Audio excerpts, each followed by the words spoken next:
got a portion dito. This is where the uterus is located. Medyo very ano yung kanyang cuticle, oh. Very sturdy.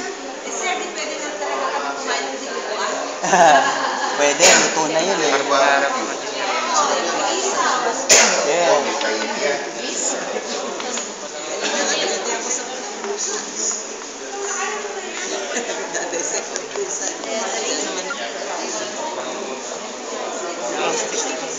Oo, pwede rin na kayo.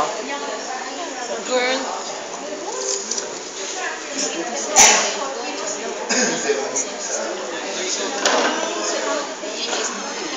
Ginagamit na siya sa screen. Malinis na nga.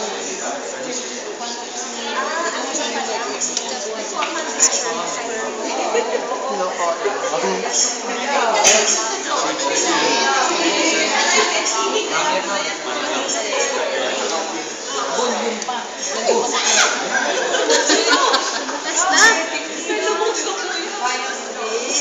Kasi di ako mag-decimal lang one stone pick. Ihaw. Yeah, ito yun. This one is the uterus. Yan. Ilalagay mo siya doon. Imamacerate mo siya. The uterine wall should be macerated. And it should be separate. Tapos meron kang water, no?